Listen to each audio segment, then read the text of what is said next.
mawala ni dul mochung'ne dongruok e alwora mar nam Lolwe Lake Basin Development Authority kata LBDA osidho chenro manyasani mar ting'o malo pur mar ochele e bwo chenro mar keyo pi e puothe ma Kimira Oloch e kaunti ma Homa Bay. Jafwambo marwa Ali Abich nigi lero. Jopur ochele ma osebedo ka tiyo e puothe ma Kimira Oloch ma okoko chonyo kod mano marangwe koro yudo mijingo mar medo yaro kit pur makamano bang' ka dul mochune dongruok e alwora ma nam Lolwe Lake Basin Development Authority kelo chenro manyasani ma koro biro konyo jopur. Achiel kuom chenrogo oting'o masin manyasani kata drone ma biro konyogi kuo yath e puothe mag ochele gi dwaro mar medo yuto margi. Jatatije maduong' mar Lake Basin Development Authority Wycliffe Ochiaga wacho ni lony makamano bende biro konyo keto yedhe mag riembo winy e ochele ma oseikore tieko lal ma jopur osebedo ka yudo. Kendo wachako ayanga weche mag keto yath e puodho kitiyo gi mashin manyasani miluongo ni drone.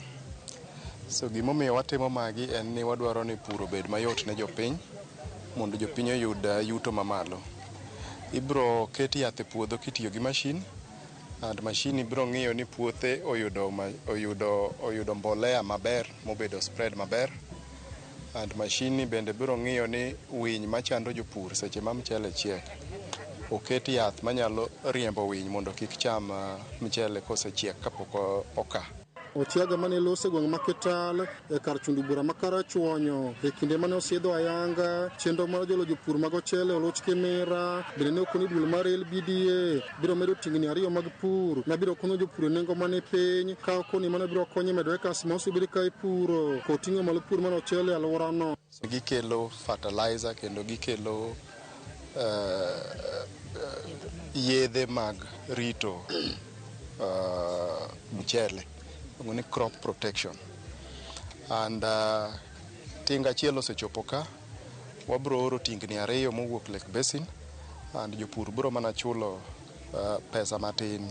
To mondo mi chiemo bed mang'eny ok inyal puro eka achiel to chiemo bedo mang'eny.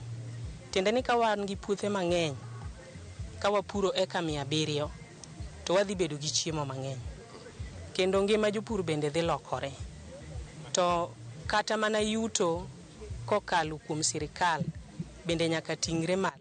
Moko kuom jopur ma osebedo ka timo kinda e pur mar ochele kaachiel kod kothe mamoko wacho ni chenro masani ko Lake Basin Development Authority dhigo nyime dhi medo ting'o malo pur mar ochele kaachiel kod kothe mamoko. Bed mamor gi gini kendo girwake kech na neno after 4 months mane gitiyo godo Oloch yuto mane jopur oyudo na neno ka miyo jopur oneno ka gima ngima gi nyalo lokore. Lo duong' kar ka edi to pigni osetamo jothurwa chiemo maka wayawo iye kaka wachako cha to waneno ka nitie spaces mag production kendo wadhi yudo do maduong' moingo kata ba targeted go. Wamor nikech drainages yawo kech piny cha ok wanyal yudo mayot mondo odonje farms mondo jopur oti mayot. Koro kwa biro yawo mago mosetimore already yawogi biro konyowa. Osebedo matek ka farmers